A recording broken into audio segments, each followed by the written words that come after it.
Me right in the heart. But I won't cry for yesterday. There's an ordinary world somehow I have to find. And as I try to make my way to the ordinary world, I will learn to survive. Now, if you haven't lived much of your life like I have, kind of on the outskirts of polite society, all right, it may not mean anything to you, this song. But for me, it means there's an ordinary world out there, right, that I've yet to find, but I can find. And so it's just incredible being on this low 5 milligram dose of Adderall, how it restores the possibility of an ordinary life, an ordinary world, a normal life. I mean, I was lectured throughout my life to pay attention. What's wrong with you? Why can't you pay attention? I was lectured about my verbal impetuosity. Like, why do you always say the wrong thing? I can't take you anywhere. You're just totally inappropriate. And so I received religious exhortation, spiritual exhortation, social exhortation, work exhortation, educational exhortation. I could never pay attention in school. In social gatherings, I was like way too needy for attention. I just couldn't stand the humdrum. I remember James DiGiorgio, the famed director and stand-up comic, he said to me, you're just always looking to create drama. All right, I just want to create an ordinary life. But that ordinary world was possible for me. It was just out there, just where the Adderall is, right? If only I'd been diagnosed as a kid, right? I was always a crummy student all through school, and I was obviously smart, but I was a crummy school, so that ordinary world. And wow, Donald Trump, he probably wishes that he'd just get an ordinary go. Washington Post headline, Trump disqualified from Colorado's 2024 primary ballot by state Supreme Court. Decision is certain to be appealed to the U.S. Supreme Court, but it will be up to the justices to decide whether to take the case. So the people who support this kind of decision disqualifying Donald Trump from the Colorado ballot, these are the same people who complain that our democracy is under threat. But what they mean by our democracy is protection for institutions that are dominated by the left. So the idea that people could get to vote for their preferred candidate, such as Donald Trump, right, that's not democracy.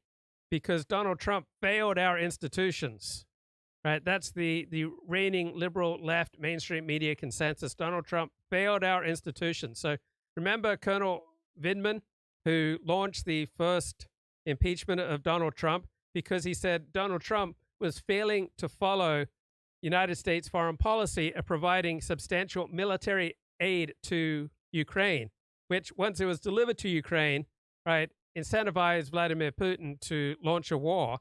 And the big point here is that this idea that U.S. foreign policy is something, above and beyond and completely separate from Donald Trump that he needs to live up to. In reality, it's up to the president of the United States to set foreign policy. Right? That's his bailiwick. Right? The foreign policy is not something that the United States president needs to conform to. Foreign policy is something that needs to conform to the directives of the United States president. But the U.S. military repeatedly defeated Donald Trump. He wanted to pull all of our troops out of Syria, and the U.S. military prevented him. Right? Why the heck do we have military bases in Syria against the will of the Syrian government? Can you imagine China or Russia or Japan like establishing military bases in the United States against the will of our country? Can you just feel how outrageous that would be, that some foreign power with a different religion, different ethnicity establishes, military bases in your nation state? I mean, it's outrageous to think that we have military bases in Syria, and you're hearing all the time in the news about attacks on U.S. military bases in the Middle East. Well, why the heck do we have so many military bases in the Middle East? And why the heck wasn't I diagnosed with ADHD before now? So I so identify with all these people that I'm meeting in adult life who experienced that life just was completely transformed by one weird trick, taking doctor-prescribed methamphetamine. All right, Adderall is methamphetamine, but when judiciously and appropriately used for people with ADHD, it's absolutely life-changing. All right, my verbal impetuosity is about 10% of what it normally is. My ability to pay attention to mundane details is 3, 4, 5, 6 times what it normally is. My need to be constantly in the drama right, is about 10% of what it normally is. My need to act out and seize attention is considerably diminished. All right, there's an ordinary world that I'm just starting to enter at age 57. All right, because I finally heard pleas from people close to me say, go get checked out for ADHD. And it turns out, damn, I do have ADHD. And then I've had various people over the course of my life tell me, you're never going to have normal health unless you learn to eat meat. Well, finally, a little over 2 years ago, I started taking beef organ capsules, and the weakness that had troubled me all my life, just that one weird trick, taking beef organ capsules, and the weakness that had, imperiled and diminished my life just disappeared. I spent thousands of dollars dealing with plantar fasciitis, all right? And then I found one weird trick in the New York Times, a very simple exercise, started doing it on a daily basis, and my plantar fasciitis problem went away, right? I could have saved thousands of dollars if I just learned this one weird trick to deal with plantar fasciitis, right? I was having some left elbow problems, and so I went to my activator and the textbook I have for the activator and found it where to use the activator and the appropriate line of drive. Went to the textbook for the chiropractors who use ask your doctor if meth is right for you. And I just spent about 10-15 minutes last 2 mornings, all right, and my shoulder problem was just 70% diminished, thanks to the old trusty activator. All right, this activator, along with a $150 guidebook, which I got as an ebook, all right, has saved me thousands, tens of thousands of dollars in physical therapy. So yeah, I finally learned that one weird trick. Number one, get checked out for ADHD if you have trouble paying attention to details, if you suffer from verbal impetuosity.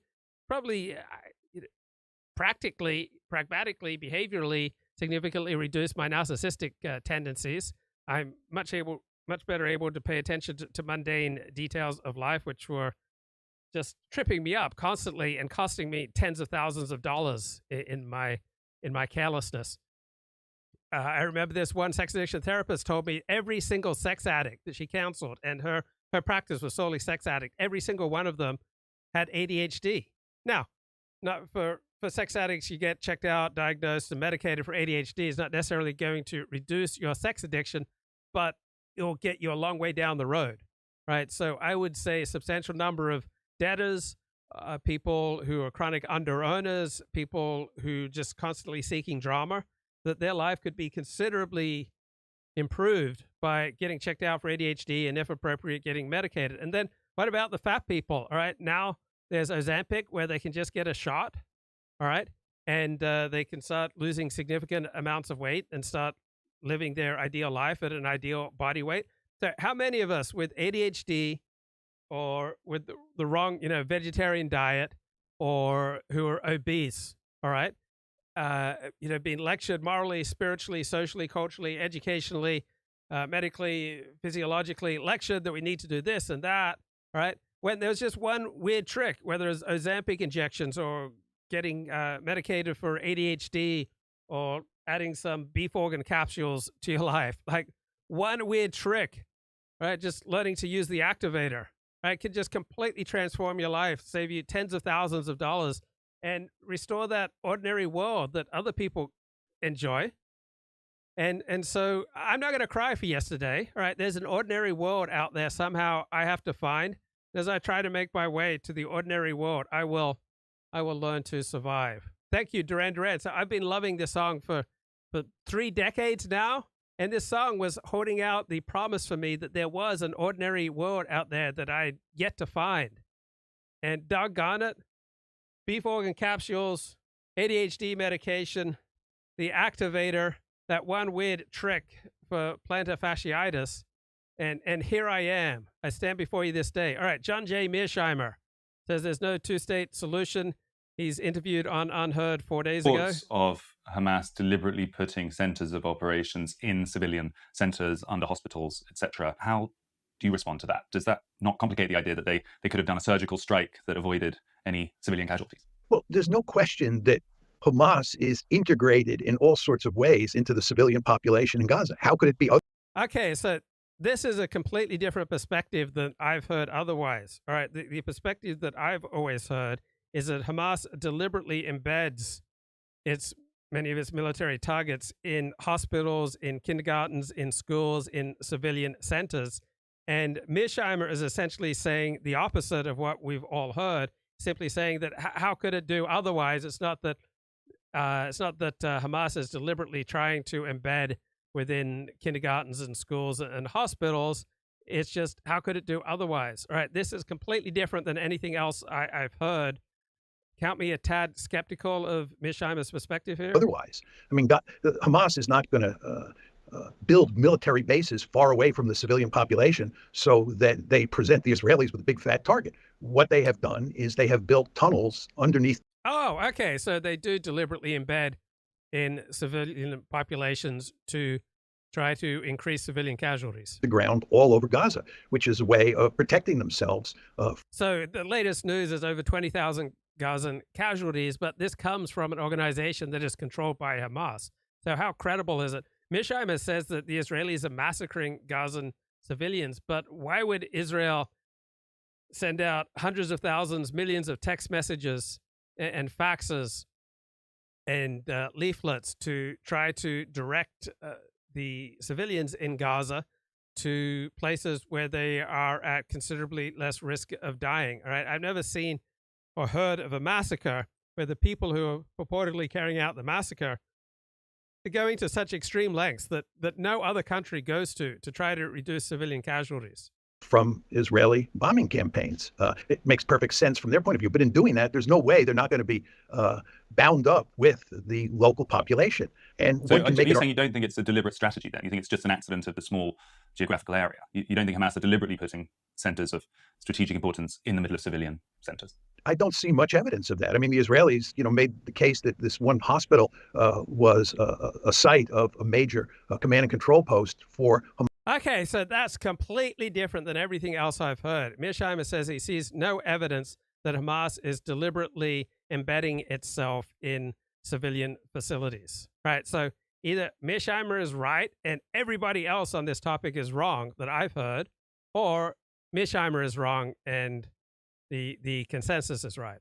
I'm not an expert. Hamas, and underneath was the sort of center of a huge network of tunnels. But once they got into the hospital and checked around, they did not find any significant evidence that supported that thesis. I thought they did find tunnels directly from the floor of the hospital. I don't remember that being the case. I mean, there's so many stories on what they found in this hospital or that hospital or in the surrounding area near the. So it's interesting. Mearsheimer has made a moral cry of outrage at Israel's treatment of Gazans. And I can't remember him doing this. Can you remember him doing this on any other occasion? Where else has he posted an essay of moral outrage, right? He's known as a realist. He's known as someone who doesn't primarily view the world in moral terms. He views, great power politics primarily in terms of power. So why is the Israel-Palestine conflict completely different for him? Now, maybe he has written those essays, but I am pretty familiar of John Mearsheimer's work, and I can't recall any other essay of moral outrage that he has published. And where are the examples of nations that have been massacred, right, akin to what Israel suffered on October 7, all right? So December 7, all right, the United States lost about 2,000 people in the attack by Japan, and in revenge, the United States killed millions of Japanese. Like, who else has suffered a massacre of over 1,000 of its civilians completely unexpectedly by an enemy that deliberately targets civilians and has reacted in a more restrained way than Israel? Mearsheimer hasn't named any of those examples. Like, who else reacts to a massacre of over 1,000 of its citizens in a more restrained fashion than Israel? There may be many, many such examples. I just can't think of them. A hospital that it's hard to keep track of it. But there's no evidence that Hamas had a major headquarters and the center of a major series of tunnels underneath any one hospital. What I'm really keen to hear is what the correct application of your principles of international relations would be to this situation. This is great. This was my question. And then Mearsheimer comes back with an answer that I hadn't thought of, but it's an important situation. So if you accept Israel as a state and as an actor that will act in its own self-interests, and then you also observe the situation in the countries around it and in Gaza and in the West Bank. How does this play out? Is it just a simple case of one side needs to win and the other side needs to lose? Or do you believe that a two-state solution is actually a realistic possibility? I don't believe a two-state solution is a realistic possibility. Certainly after what happened on October 7th and what has subsequently happened, there's not going to be a two-state solution. What the Israelis are determined to do is create a greater Israel, and that greater Israel includes Gaza, the West Bank, and what we used to call Green Line Israel as it existed before. I think we all want to create a greater us, right? We all invest ourselves in things around us, and we just keep expanding. We invest into cars, into real estate, into our favorite sports teams, into clubs, into religious allegiances, political allegiances, where every living thing tries to create an environment around it that is most conducive to its thriving and flourishing. And we tend to invest in people and in groups, in things around us, right? And we naturally tend to expand. So what Israel wants to do is what pretty much every living thing wants to do: create an optimum environment for it to thrive in. Before the 1967 war. And the problem that the Israelis face is that there are approximately 7.3 million Israeli Jews in Greater Israel, and there are approximately 7.3 million Palestinians inside of Greater Israel. And that creates huge problems for Israel because they can't have a meaningful democracy when there are probably slightly more Palestinians than Israeli Jews. And they're unwilling, the Israeli government is unwilling to go to a two-state solution, regardless of what happened on October 7th. But certainly after October 7th, that's not going to happen.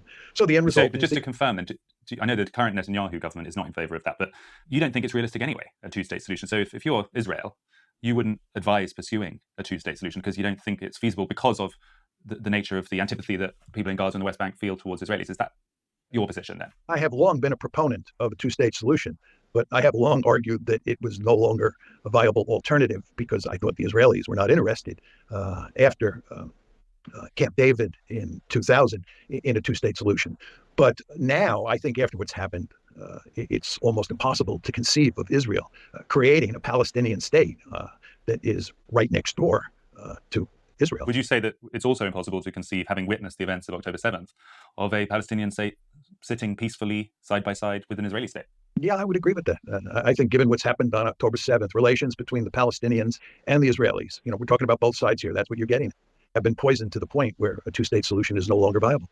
So what should our goal be, Professor? We're here to try to work out what the world should be doing in that region. If the two-state solution you've supported for so long, you no longer think is realistic or viable, what's the plan? What should we be trying to do there? I have no solution. I think what you're going to end up with is more of the same, which is a greater Israel that is an apartheid state. So rather than it being specifically a critique of Israel's overreaction, it's more a sense that there is no solution here. What we're witnessing is something that is just going to carry on. These are two separate issues here. The Substack piece that Yeah, if there's no solution, it would make sense that Israel would put a priority on its own survival and its own flourishing. You started with, piece that focuses just on Israel's policy in Gaza and is a critique of its behavior on moral grounds. And the question of what happens with regard to relations between Israeli Jews and Palestinians is another matter. And on that front, I don't see any viable solution. Because in theory, there is only one viable solution, which is to give the Palestinians a state of their own. This crisis or this conflict between the Israelis and the Palestinians can only be solved politically. It can't be solved with military force.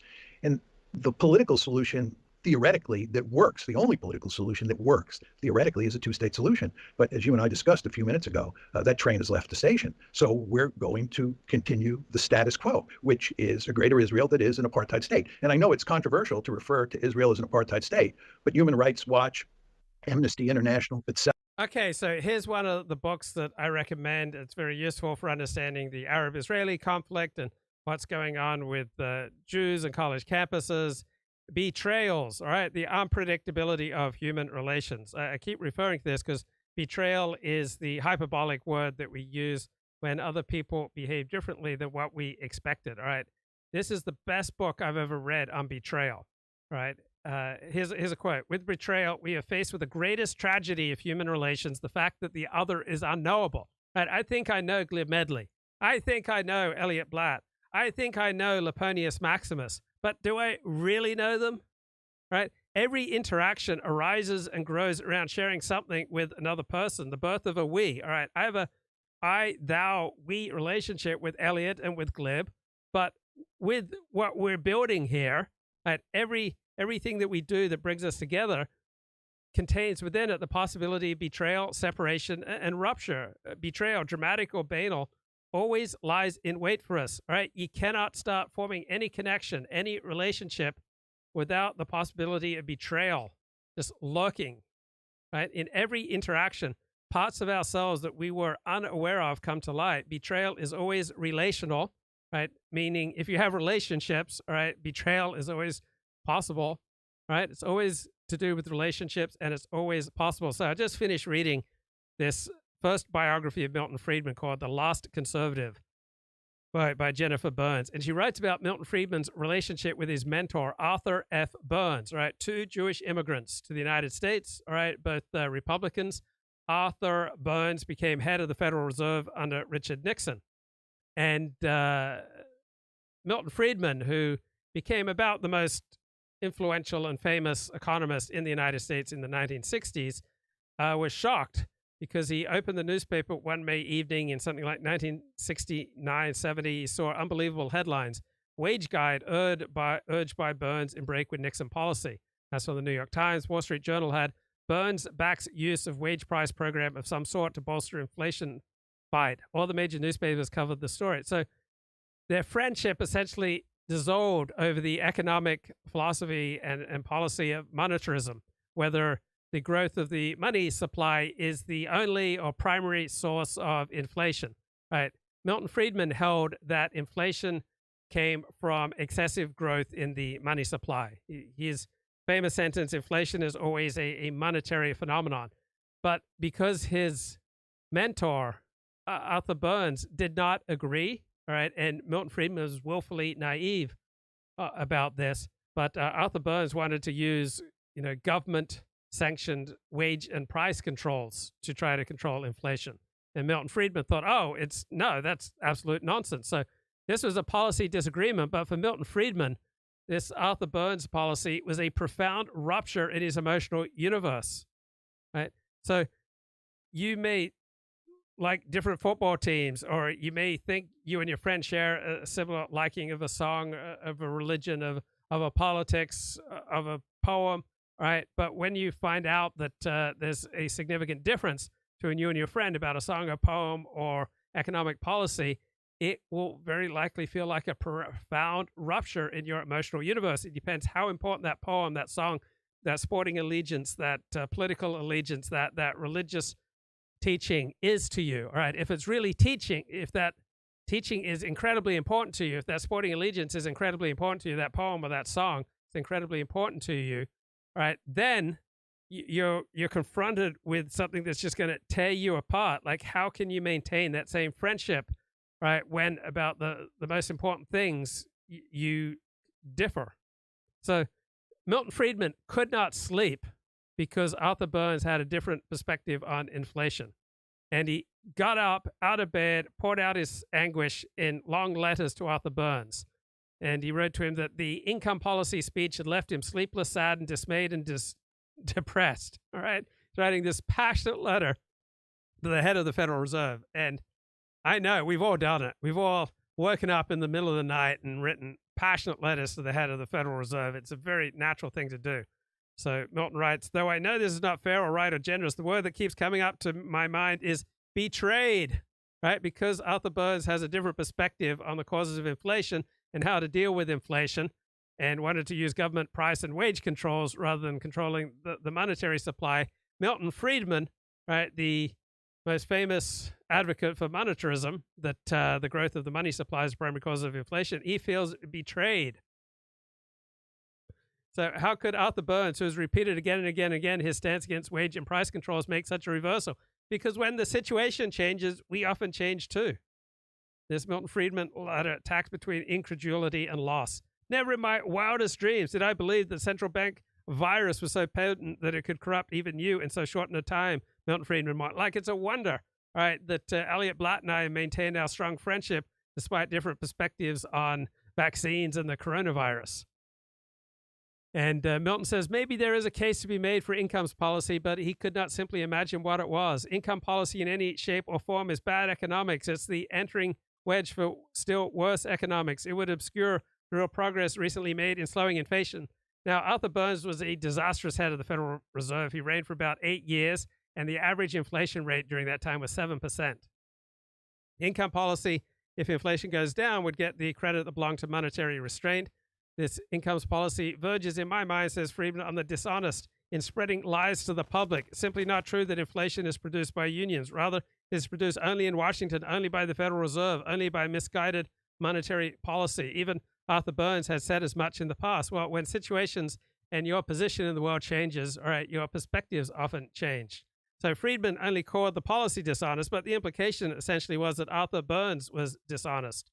So even Milton Friedman grasped that his letter was melodramatic rather than cold and logical. Just imagine being this passionate and emotional about the money supply.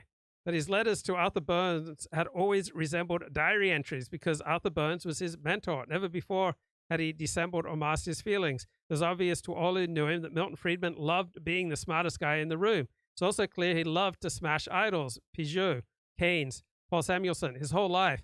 Names others worshipped were Milton Friedman's targets. But underneath all this, imperceptibly running through the years, was a contrapuntal desire for a wise man, a counselor, a superior, someone to admire and esteem, just like, I guess, Dennis Prager for me. Right? The story resonates with me because I've experienced something similar with Dennis Prager. So Arthur Burns, arriving in the fatherless Milton Friedman's life, just as he considered his professional future, had played this role for decades. Arthur, there remains no one whom I so admire, feel so close to, Rose, his wife, accepted, and so I hate to hurt, Milton Friedman told him in his closing line. So when Milton Friedman was, I think, in India giving lectures and studying economics, his wife, all right, they had a home in Chicago. Someone broke into their home and raped his wife. And Rose, his wife, sent him a text message. What was that called? A telex. But she had, she wasn't going to just come out and say I was raped. But Milton Friedman didn't think he needed to come home. It was only when some older, wiser men said, hey, look, your wife's just been raped. You need to go home. Milton Friedman's inclination would have been to stay in India for months, considering his research. Milton Friedman retained cordial relations with his opponents, but friendship was rarely about the simple joy of companionship. Right? For Friedman, he had always blended ideological, professional, and personal ties. Well, we all tend to do this. So Arthur Burns' speech with its reference to cost-push inflation revealed a truth that was the most painful of all. Arthur Burns did not accept Milton Friedman's theory of inflation. And Milton Friedman had evaded the obvious. Burns was an institutional economist and a moderate Republican, but he was not a Friedmanite or Friedmanesque. The twos were poles apart on the most important economic issue of the time. And Friedman realized to his horror that their differences would soon be the subject of wide public discussion. And when the two finally connected over the phone, Arthur Burns was cold. He didn't want to talk to Milton Friedman. So Milton Friedman felt betrayed. Arthur Burns felt betrayed. Arthur Burns was at the pinnacle of his career under the white hot lights of national fame, and his most trusted admirer and friend had only criticism to offer. It reminds me, something like 1997, on a Dennis Prager email list serve, I made a comment that I was getting tired of Dennis Prager just repeating the same tired topics, such as making fun of secondhand smoke, and didn't seem to have anything new to say on his show. And Dennis emailed me, like first time he emailed me out of the blue saying that, my comments had wounded him, that Dennis was, out there fighting for his values, but he didn't want to get this kind of criticism from his friends, and that I was wrong. His topics were more varied than I described. So, here's Dennis Prager at the pinnacle of his career, right? And one of his, most, trusted admirers, all right, is making on an email listserv a criticism, and Dennis was, outraged. Like it felt like the most, deep, dark betrayal. But for me, it had the opposite effects. Like, wow, if I can't even make, a mild public criticism, that just the mildest public criticism of Dennis is going to jeopardize our friendship, I might as well go whole hog and do the writing on him that I long to do. So in midsummer 1973, Milton Friedman received a very pointed letter from a reader he did not know. So in live streaming and punditry, in the world of gurus, particularly right-wing gurus, it seems to be all about relationships, right? People don't want to disturb important relationships or people who are in the same, basic political orientation as you, right? You don't want to rock the boat. You don't want to say anything critical, right? And Milton Friedman tried to restrain his public criticism of Arthur Burns, and then Friedman received a pointed letter. You used to flagellate the Federal Reserve for its misdeeds, and you had good reason. But the reasons you have had since 1969 have been far more compelling. So that's when Arthur Burns took over the Federal Reserve.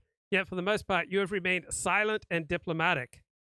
The letter prompted a reckoning of sorts. Mea culpa, Milton Friedman pleaded in response. Arthur Burns is a revered former teacher of mine, one of my closest personal friends for 40 years, also a man for whose character and ability I have tremendous admiration. So Friedman had always worshipped and venerated Burns, continuing to treat him with deference even as his career transformed them into equals. But Arthur Burns perpetually regarded Friedman as some sort of overgrown undergraduate, which is pretty much how Dennis Prager regarded me. When he was asked about me in the Jewish Journal of Los Angeles in 2007, he said, oh, he was never a friend nor a student. I think at one time I might have had some positive influence on his life, but I don't know, which is very different than what he used to tell people in 1991, 92, 93 in letters that, oh, anyone who's a friend of Luke Ford's is a friend of mine. So I kind of grasp and identify with this sense of betrayal, both by Arthur Burns and by Milton Friedman. So even though they were really equals, Arthur Burns perpetually regarded Milton Friedman as some sort of overgrown undergraduate, not someone with whom meaningful ideas could alter his own. He may have even perversely resisted Milton Friedman's advice, his former students' advice, just to keep the hierarchy intact. Right? People like to keep hierarchies intact. If you're a fan, right, it's very hard to move from fan to anything else. So Dennis Prager met one of his closest friends, someone who became one of his closest friends, Dr. Stephen Marmer, when Dennis went to see Stephen Marmer for marriage therapy, I believe. And Stephen Marmer said in his first session, look, I don't want to be your shrink. I'd rather be your friend. And so Marmer sent him to another therapist, and he became good friends with Prager. So why is it that if our friendship becomes unbalanced, right, it often tends to dissolve? Because people identify with each other, and we tend to act collectively, right, because we have common beliefs, we have common goals, we have common concerns, and we have common enemies. Right? People who vote for a political party or cheer for a particular sports team or go to a particular church, right, do so there because they identify with that team or party or church. So when I converted to Judaism, it was experienced by everyone I'd grown up with in Seventh-day Adventist Church as a great betrayal, and it just made absolutely no sense. It was as though I was flipping a middle finger to everything that they held sacred, and any possibility of continued friendship was dissolved. So we all naturally strive for these kind of larger identifications, right? It's just inherent in how we work. But identification with a team, a religion, a party always implies division, because if people are not separated from one another, they would have no reason to seek identification. But people who do identify with certain groups or ideas or parties, they inevitably reject or disassociate themselves from other groups, other ideas, other parties. So in the United States, for example, identifying with the Republican Party means separating oneself from the Democratic Party. I converted to Orthodox Judaism. I separated myself from the Seventh-day Adventism that I grew up with. So our attitudes towards people and objects influence each other, right? And if we get out of balance, all right? So you have a person P, some other person O, and they both hold opinions about an object, idea, or event X, right? If there's an imbalance here, right, these relationships go to hell. People feel a mental imbalance when they disagree with others whom they like or respect, if they're disagreeing about something that they hold sacred. So people feel very strong cognitive, social, psychological pressure to agree with their friends' opinions. And so we tend to justify when our friends, think or speak or behave differently than from what we expect. We have ways of trying to put our brain to sleep that our friends are as significantly different from us as they really are. So we'll try to use rhetoric to overcome division. So it's inevitable that we will care about other people's opinions and attitudes if we care about those people, right? We tend to prefer agreement over disagreement. And when disagreement arises, we try to achieve symmetry and cognitive balance, either by coming to some sort of agreement on the issue or by changing the way that we feel about each other. So sometimes people agree to disagree, but this is a very stressful state of equilibrium. Doesn't usually work. So this is balance theory. To understand balance theory and this co-orientation process, imagine two friends who like the same song, right? They experience cognitive balance because their orientation toward a common subject is the same. However, if one friend likes the song and then another grows to dislike it, each friend will experience a degree of cognitive imbalance and feel pressure to resolve the disagreement. That's why people argue and argue over the same things. They attempt to change one another's mind. If either friend is successful, balance will be restored. If not, the friends may change their opinion of each other. They may have less respect for the other's musical taste. And the more serious the disagreement, the more strain it puts on a relationship. This is from a terrific 2015 academic paper by Professor Joshua Bentley, Shifting Identification, a Theory of Apologies and Pseudo-Apologies. So when two people identify with each other, they can achieve cognitive balance by either identifying with or dissociating from a common object, another person, idea, and action. By contrast, when one person seeks to identify with an object and the other person seeks to disassociate from that object, these two people cannot identify with each other without creating imbalance, right? The tension they feel will steadily exert pressure on them to change their identification either with the object or with each other, right? They are thrown out of balance. Which is the leading human rights organization inside of Israel. All three of these organizations have produced major reports that make it clear that Israel is an apartheid state, and they in fact use that language. And by the way, I follow the Israeli press very closely, and it's commonplace for Israeli elites to refer to Israel as an apartheid state. So this is the future that we're dealing with, and it's not going to be pretty moving forward. I guess I'm just surprised that phrases like apartheid state, which are so specific to the South African experience, in other scenarios, I could see you being critical of people sloppily applying phrases to other areas that don't correctly apply to them. Some of those organizations you listed are organizations that you might have been critical of in other scenarios. I'm surprised to hear how enthusiastically you embrace the rhetoric of Israel's critics in those terms. I don't like words like enthusiastically. I think you're sort of setting me up for the kill here. There's no reason that someone who is a realist like me can't also view the world in moral terms. And basically, one can argue, as most realists do, that when there is a clash between realist logic and moral logic, realist logic dominates. But there are all sorts of cases where the realist logic and the moral logic are lined up and they point in the same direction. And there are other cases where realist logic is not at play and you can make a moral case for doing something. And I want to emphasize that in the early 1990s, when the genocide took place in Rwanda, I fully supported American intervention for moral reasons. Okay, so there are times when Mearsheimer has become morally outraged. I didn't know that he supported American military intervention in Rwanda for moral reasons. I learned so much in this interview. Guys, John Mearsheimer contains multitudes. All right, he's not just a realist. He's not just this hard-headed realist. He has a strong moral dimension to his thought as well. Right, the bloke is complicated. He has hidden depths. Realist logic at play in that case. And I thought from a moral point of view, the right thing to do was to intervene. So I think it's important to emphasize, because you're pushing me in the other direction, that realists can think about the world in moral terms. And there's nothing wrong with a realist like me assessing what's going on in Gaza from a moral perspective. And to take So just to save us on energy, we tend to put people in boxes. We tend to just assign them. So Mearsheimer is like hard-headed realist, just interested in power politics. And it's so disorienting when we discover that everyone is so much more complicated and so much less predictable than we thought. And there's just so much unknowable about ourselves and other people. And so it's very easy to feel betrayed. Take this just one step further, you're basically saying I can't talk about Gaza without also talking about what happened on October 7th or talking about other cases like the Russian case. And I don't accept that logic. This is not to say you couldn't do a comparative study, but there's no reason that I can't put my lenses on my analytical lens on what's going on in Gaza and what the Israelis are doing. And there's no reason I can't assess it from a moral point of view. Okay, so to apply similar kind of ideas to the US-Israeli relationship then, because that's something you've written a whole book about. What's your sense of what US as the head of the West's vital interest is in Israel? Do you feel like they are spending too much capital, treasure, reputation in defending Israel and you'd like to see that reduce?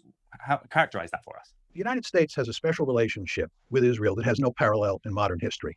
The United States supports Israel almost no matter what it does. It's unconditional support. It's truly remarkable. And all sorts of people have said that there is no equivalent relationship between any two countries in recorded history. So the question is, what is driving this special relationship? What has caused it?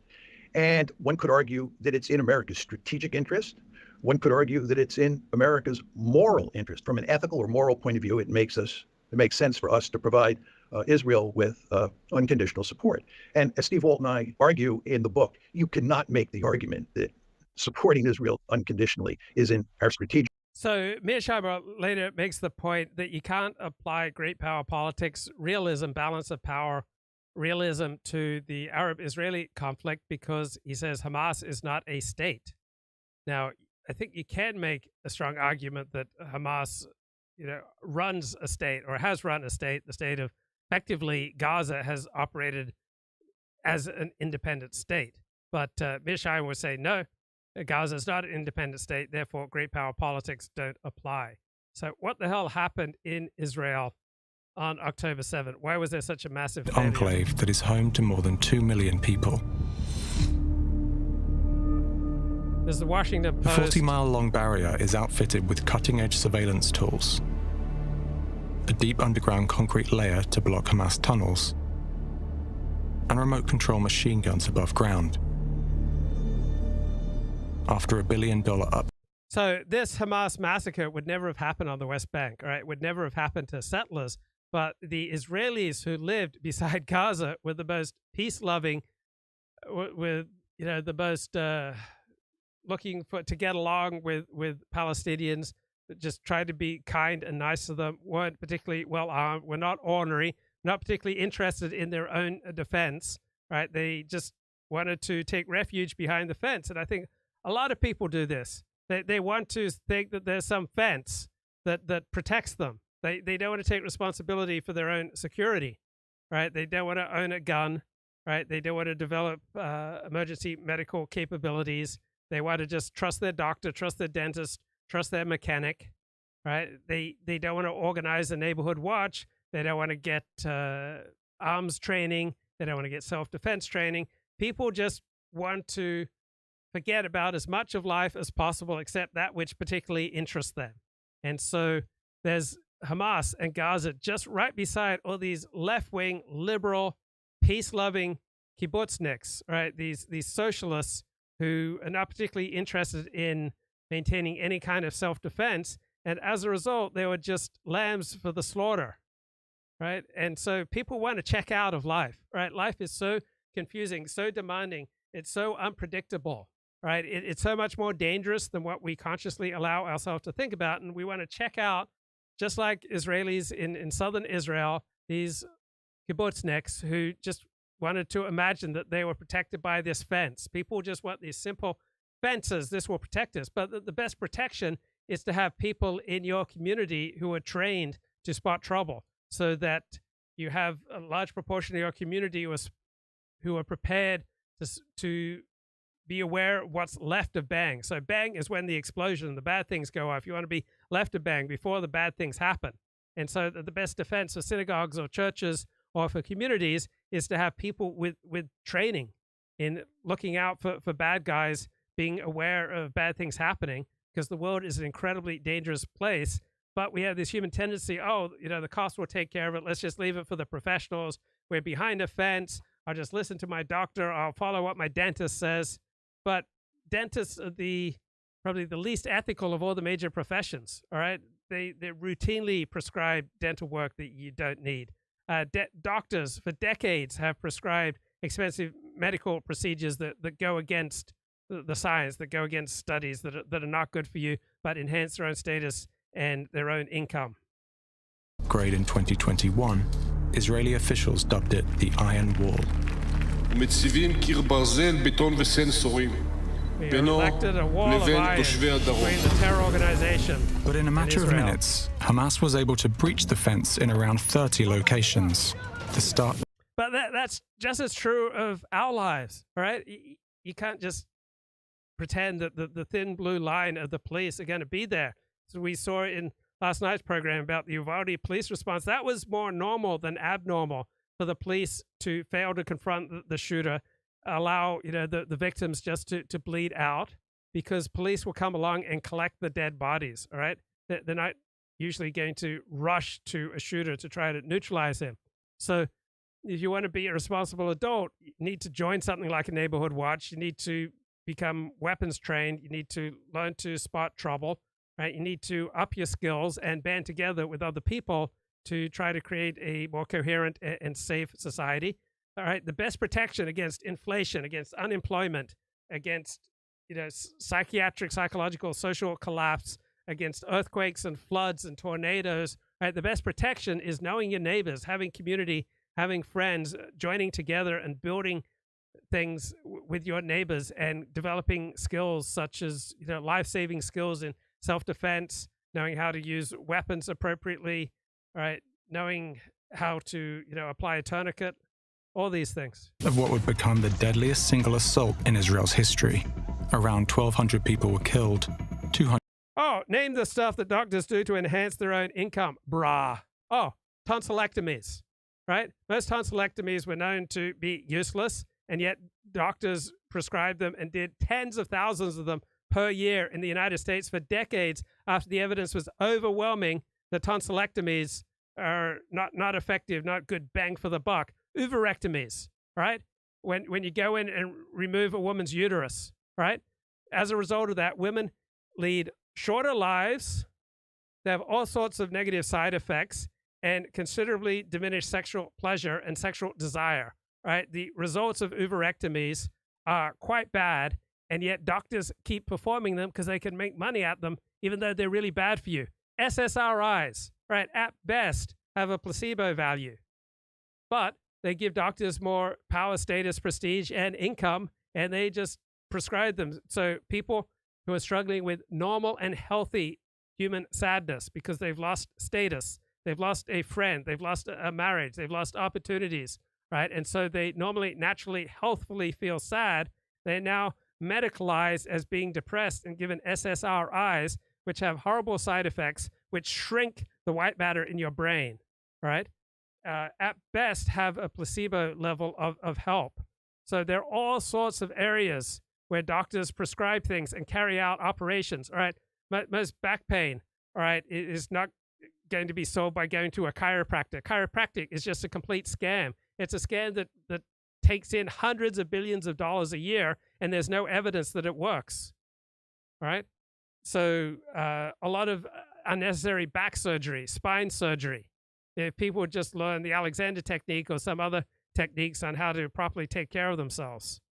But doctors make bank. Oh, you want another example of doctors prescribing costly procedures that enhance their own income but are terrible for people? Sex change, right? Doctors promote sex changes to each other. You perform a sex change, you are guaranteed a long, ongoing, profitable relationship with that person because they'll have to keep coming back again and again and again for more costly medical advice and medication and procedures, right? So doctors perform mutilation of children, of adults to aim to enable people to imagine that they can change their sex when your sex is in your chromosomes. You can't change your sex. All you can do is mutilate yourself.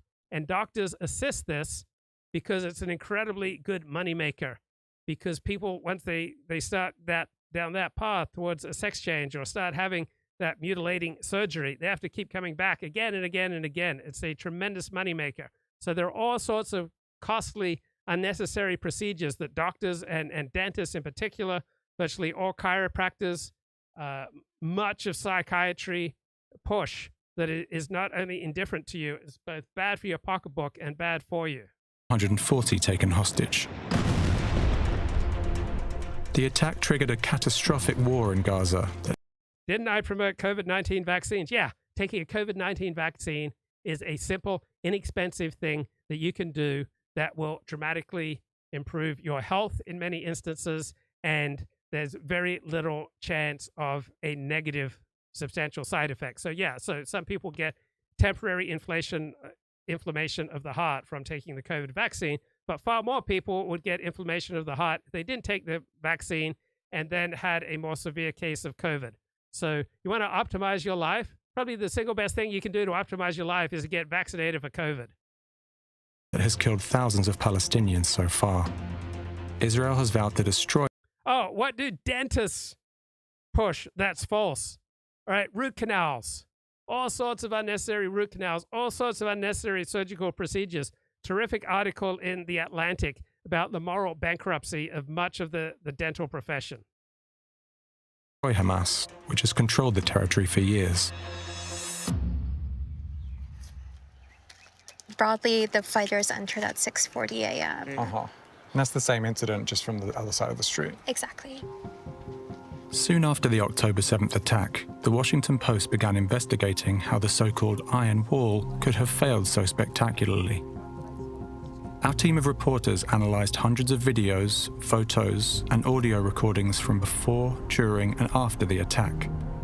With Frontline, we spoke with witnesses on the ground. We got hit with the first RPG. We examined maps and planning documents recovered from Hamas fighters. We took the visual evidence from October 7th and mapped it across southern Israel and inside the Gaza Strip, sometimes using the position of the sun to estimate when key events occurred. What we found was a fragile barrier that gave Israel a false sense of security, leaving it blind to its own vulnerabilities and to the meticulous plan taking shape on the other side of the fence.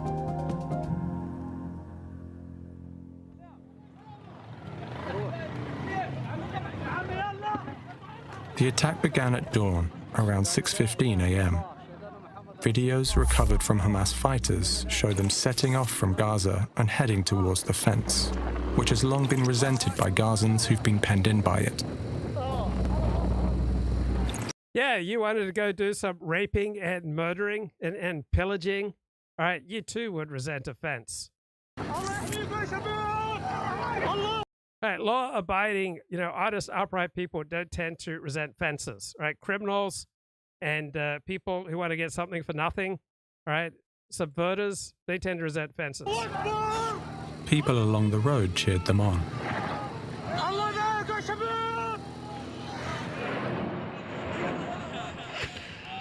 Around 6:30, as fighters made their way to the fence, Hamas began firing a barrage of thousands of rockets at targets across the barrier.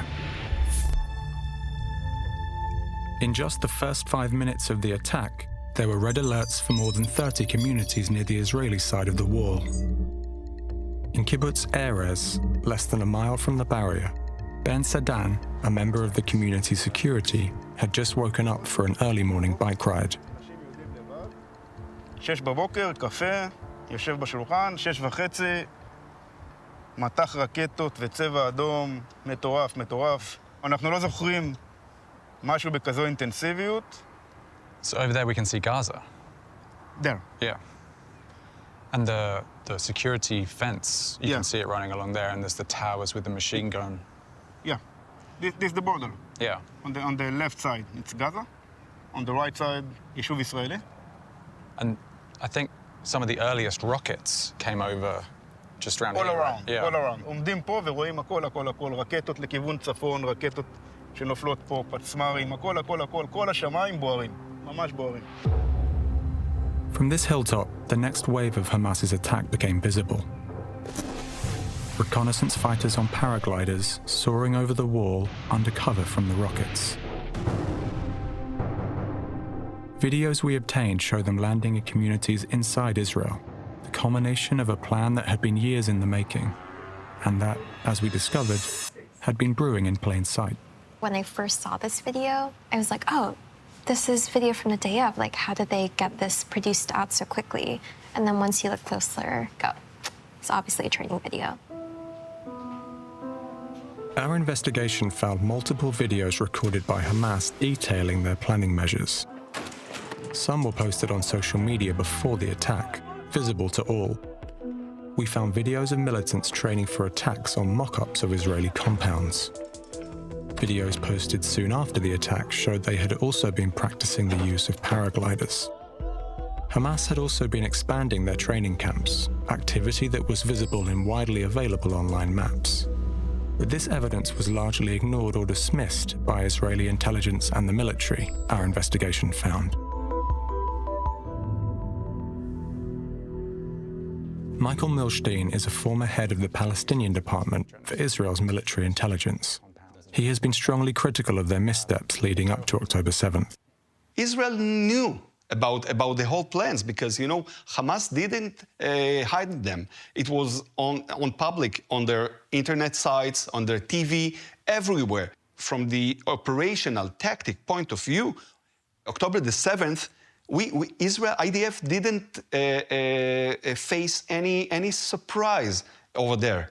Were there specific warnings that something like this could be coming? Well, according to the reports in the Israeli media, there was a very focused reports about the whole plan, the whole offensive plan that promoted, and actually the data, the reports itself were known, even to senior ranks, senior figures in IDF intelligence, but the basic assumption, the basic assessment in the intelligence was that those are only trainings or a theoretic attempts, but we are not speaking about something which is very feasible.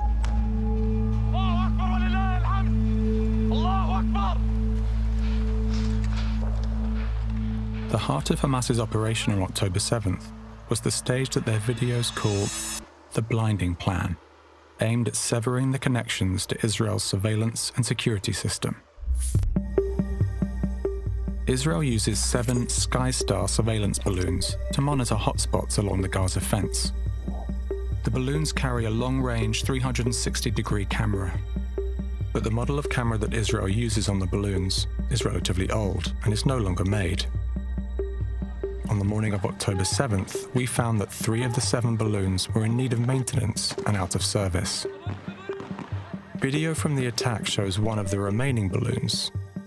We were told it had been cut loose by the militants.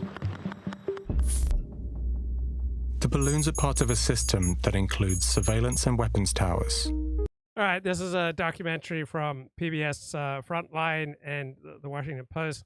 Let's get a little bit more here from Mearsheimer. Or in our moral interest. And in fact, what's going on here is that the Israel lobby, which is an extremely powerful interest group in the United States, works overtime to push American foreign policy in ways that support Israel at every turn. And as we emphasize in the book, there's nothing immoral or unethical or illegal about this. Interest groups hold enormous amounts of power in the United States, and the Israel lobby is an interest group that has an enormous amount of influence on our policy in the Middle East. To apply it to this, the last few weeks, the last months since October the 7th, can you not make the case that actually the US has been a restraining influence on Israel? They call it the bear hug, where because Israel is so reliant on US support, and it is so forthright, at least it was initially in those early days, ever since the first few days after October the 7th, it feels like the US has been pulling Israel back, has been requiring them to allow humanitarian interventions, they've been pushing for pauses, delaying the incursion. You can make the case that the US is the force in the whole world that is restraining Israel the most. I don't believe you can make that argument. I mean, in minor ways, the Americans have, pushed the Israelis to allow some aid to flow into Gaza, but not very much at all. There are all sorts of reports that basically a huge chunk of the population in Gaza is starving. And the idea that we have created a situation where the civilian population is getting anywhere near a sufficient amount of food and water and fuel and medicine is not a serious argument. The Israelis are doing pretty much what they want. And there's no evidence that we've put meaningful limits on what they can do. So would you like to see the US just more publicly critical? Would you like to see them stopping providing weapons, which might actually pose an existential threat to Israel? I mean, in the broader sense, how would you like the US treatment of Israel to change? I would like us to treat Israel like a normal country. And when Israel does things that are in our interest, we should back them. And when they don't, we should not back them. In fact, we should go to great lengths to get them to change their behavior. And I don't think it's in our interest for the Israelis to maintain the occupation. I hope you understand that since at least President Carter's time in office, the United States has pushed for. So over on Kick, there's a wide open dialogue. All right, many fewer speech restrictions over on my kick.com/Luke Ford page. And Corndog Champion says Israel is on stolen land. So he subscribes to the belief that somehow people just emerge out of a land and then the land is just given to them by God, right? The land doesn't belong to anyone, right? No land belongs to anyone. Land only belongs to those who can seize it and to those who can keep it. B'nai B'rith has failed. Well, Jews have been fairly effective, right, at organizing in their self-interest. Now, in many ways, I think they've overstepped. In many ways, they've been ineffective. But overall, to come back to a land 1,900 years later after you last had an independent state there and set up a new independent state and then develop the most powerful military in the Middle East. I think that's quite an accomplishment. What happened with the Balfour Declaration? Well, that was in 1917. What happened with the Balfour Declaration is that in a very effective, hardworking, industrious group, Jews, right, used it and other things to regain land that they believed, historically belonged to them. The best protection, presumably, for a people is not to steal and occupy land. Well, if you don't have a nation state, you are incredibly vulnerable. So there's no stealing and occupying land, all right? No one is granted by the will of heaven certain land. All that there is land that you are strong enough to seize and to keep, even against outside pressure. Corn Dog Champion says, you are an idiot. Well, who's the idiot? You're watching me. I'm not watching you. Your Laodicean Judaism is hilarious. Nothing more than another idiot boomer. Then why are you watching? And how do you know what my Judaism comprises? Forcefully for a two-state solution. Every American president since Jimmy Carter, and including Jimmy Carter, has been in favor of a two-state solution. But the Israelis have not played ball with us. And the principal reason they've been able to get away with largely ignoring our pressure is because of the Israel lobby here in the United States. Yeah, when people band together, organize together, work hard together, and develop a coherent, cohesive strategy and put considerable resources behind it, they tend to be very effective in life. All right. On the other hand, you could be like the cops at Uvalde, right? No discipline, right? No self-respect, no training, no leadership. All right. It was just a complete mess at Uvalde. So you want the opposite of the Israel lobby? All right. This is the opposite of the Israel lobby. The classroom should be in session right now. The class should be in session, Ms. Mirella. Right, the cops showed up. 77 minutes they waited before entering an unlocked classroom to confront the shooter. One of the cops ended up getting grazed, but they let teachers and children bleed out for 77 minutes. Right, this is not a coherent, cohesive, organized, disciplined, well-led response. So you want the opposite of the Israel lobby? It's the Uvalde response. It's going to be Ruben's girl. 19, your status. Right, this guy waited outside a classroom for an hour while his wife was inside with the shooter. He didn't go in. He was outside for an hour. No. Uvalde PD is just advised. They didn't. Class is in session. He's in a classroom. Yeah, with kids. 15 minutes later, the officer, Ruben Ruiz, gets a call from his wife, Eva Morales. Hey. Ruben. She said she shot Johnny. He wanted to get in there, and we're trying to hold him back. Yeah, his wife has been shot, and he stays outside for an hour after getting a phone call that his wife has been shot. And his fellow officers, they stay outside for an hour knowing that their fellow officer's wife is inside and is shot and is bleeding out, but they're afraid to go confront the shooter. They are absolutely bewildered by an unlocked door, just way too complicated to enter a classroom with an unlocked door. Back, he's like, hey, Eva's in there. She's shot. Like, we need to get in there, these kids. And we know we need to get in there, but we don't have the right equipment. We're waiting. We got a negotiator and we're waiting for more shields.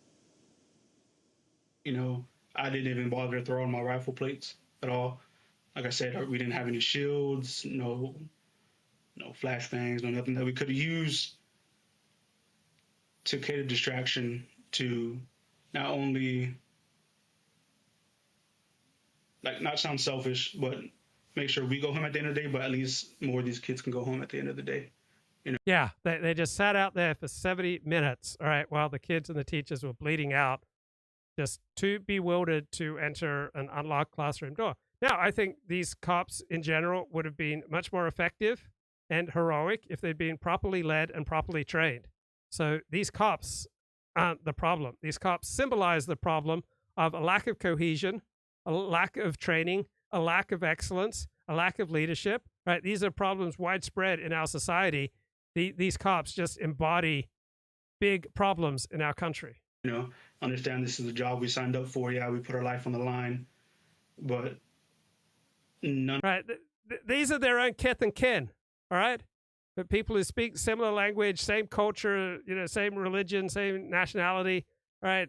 Their own kids, their own spouses, their own community, and they don't go in for 77 minutes. None of us have never been in this type of situation. None of us ever thought any of this situation would ever happen here in Uvalde. You know, In their interviews, officers explained that one of the reasons they didn't try to go into the class was the lethal nature of the AR-15's ammunition, which can puncture body armor. He could just wait for me and just pop people at the door as they're coming in. He's gonna take us out like butter. No equipment. No equipment to hold that type of round up. The gunman had dropped a backpack full of ammunition outside the school.